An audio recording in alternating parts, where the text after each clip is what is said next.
This is Taxis Chronicles, and I'm your host, Simon Rushton. This is me relaying a story this time from what a customer's told me who wants to stay anonymous. Sadly, the beautiful lady doesn't want to speak up, but we can't convince everybody, even with my charm. So, it's about the first aid industry, and then we'll go on to talk about alcohol and various other things in the restaurant business or hospitality business, as some people know it. First of all, the lady works in first aid, and she's pointed out that she works from home and she's been doing it over Zoom, teaching companies. Luckily for her, her business has grown dramatically in the sense of big businesses and even small businesses who are trying to carry on during the epidemic realize that their first aider is sick at home or on quarantine and that they haven't got anybody who's a first aider. So what they're doing now, trying to get everybody to be first aiders, and then they're covered and they don't have to worry.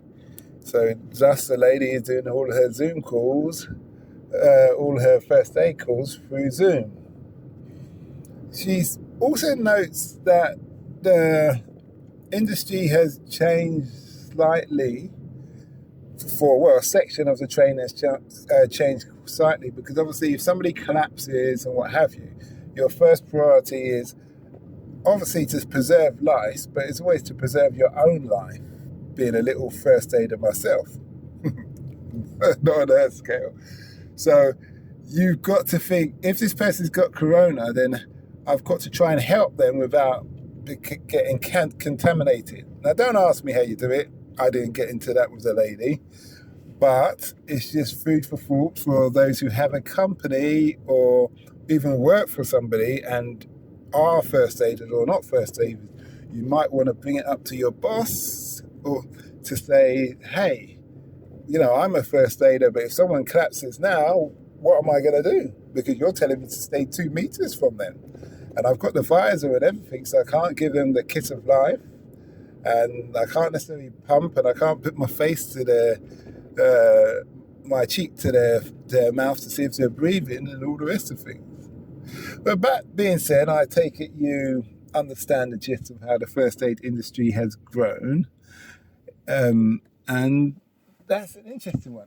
The second part of the conversation was about the hotel industry, which was amusing and fascinating. Me being a non-drinker and a non-smoker.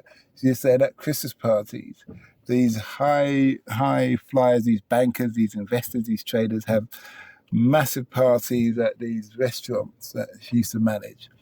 And they get to a point like they behave in a manner like they've never seen drink before. And the only way I can relate it to, when you go to one of those places where you pay once and you eat as much as you want. It's probably a bit like that. It's probably a bit like that, where people just eat 5 or 6 plates full and starve themselves the whole day just to eat that so they can stuff their face. So really it's more about quantity, not quality.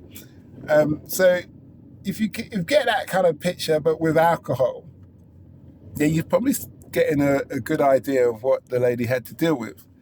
So what do you do when the customers start trying to get to the bathroom? They can't get there in time, so they throw up in their friend's handbag, then carry on like there's nothing happened, hide the handbag and order another drink. Do you give them another drink? Do you ask them to leave? Business is business, as some people would say. But other people say you have a moral duty to take the responsible attitude and advise people not to have another drink and leave your business. Now, I can understand both points of views. I won't give my personal opinion because it's not about my opinion. But these are some of the methods that you can use. The first one is you can encourage them to leave and just say no more drinks. The other thing you can do is water down their drink. They're pissed, excuse the term. They don't know what's going on. All they see is this brown liquid in a jar.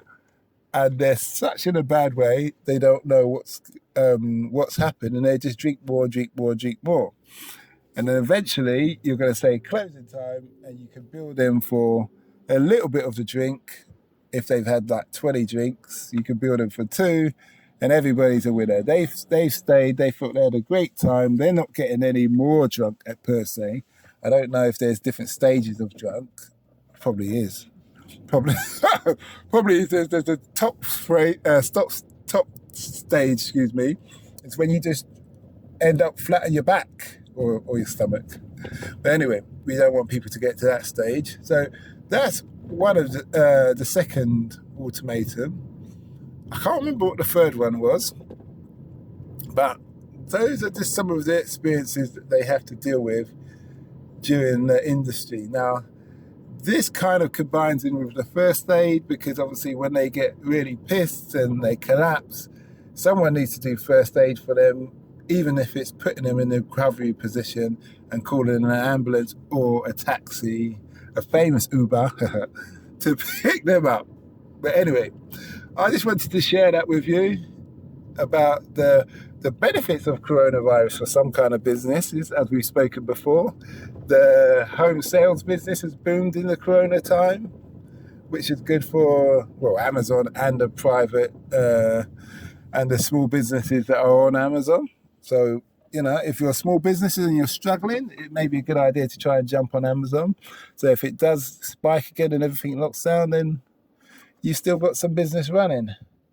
And that's about it on that note. But thanks. Have a nice day. And before I go, don't forget to listen to our sister podcast, Africa Investor Stories. It shows the good, the bad and the ugly about investing in Africa. Keep in mind, Africa has the 7 fastest growing economies in the world in Africa, as I've spoken about before on some of even my Taxi Chronicles episodes. Feel free to leave a voice message whether you like this episode, and don't forget to like, share and subscribe. Thank you and be safe.